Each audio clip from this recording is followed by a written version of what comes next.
آگے ہے سورۃ ہود، یہ بھی نبی حضرت ہود علیہ السلام ان کے نام سے موسوم ہے۔ اس کی جو آیات ہم نے آج تلاوت سنی ہے ان کی تعداد ہے 25، باقی حصہ اس کا کل ہم انشاءاللہ سنیں گے۔ اور ان 25 آیات میں جو اللہ نے کام کرنے کا حکم دیا ہے ان کی تعداد ہے 5، اور جن کاموں سے منع فرمایا ہے ان کی تعداد ہے 4۔ اور اس کے جو مرکزی مضامین ہیں، پہلے نمبر پر اللہ عز و جل کی وحدانیت اور قدرت، ان اللہ علی کل شیء قدیر، اللہ ہر چیز پر قادر ہے۔ اللہ کی قدرت اور حقانیت کے دلائل اس صورت میں موجود ہیں۔ پیغمبروں کی سچائی اور ان کی دعوت، کہ پیغمبر تمام کے تمام اللہ کے بھیجے ہوئے ہیں، اور وہ جو دعوت دیتے ہیں وہ اللہ کی طرف دعوت دیتے ہیں، تو جو ان کو جھٹلاتے ہیں وہ دراصل اللہ کے حکم کو اور اللہ کے فیصلے کی مخالفت کرتے ہیں۔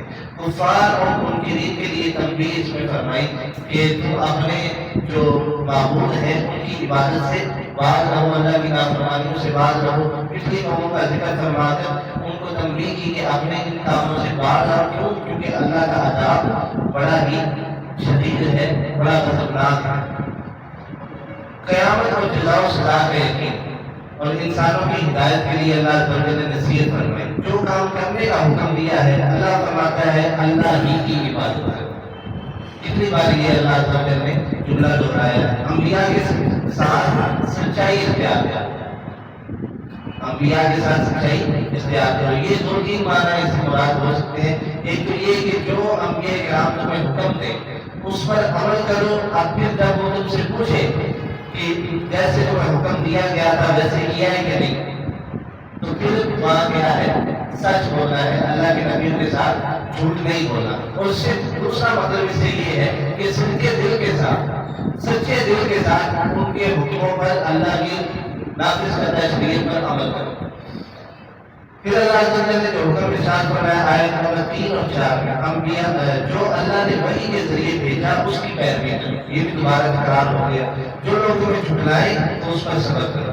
یہ نبی کو اللہ عز و جل تسلی دینا ہے، نبی پاک صلی اللہ علیہ وسلم کو، کہ پچھلی قوموں نے بھی اپنے نبیوں کو جھٹلایا ہے، تو جو آپ کی مخالفت کرتے ہیں، آپ کو جھٹلاتے ہیں، آپ اس پر صبر اختیار کریں۔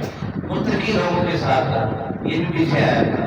اور جن کاموں سے اللہ نے منع فرمایا، اللہ کے ساتھ کسی کو شریک نہ ٹھہراؤ، پیغمبروں کی باتوں کو نہ جھٹلاؤ، غلط راستے سے چھوٹے رہنماؤں کی پیروی نہ کرو، اور حق کو نہ جھٹلاؤ۔ جو اللہ نے ذیلی احکامات ہیں، اللہ کی قدرت پر یقین کرو۔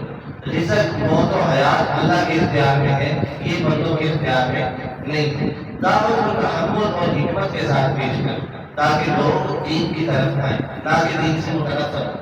حکمت کے ساتھ اور اپنے حسن اخلاق کے ساتھ لوگوں کو دین کی طرف دعوت دو۔ لوگوں کی نافرمانی پر غصہ مت کرو بلکہ نصیحت کرو۔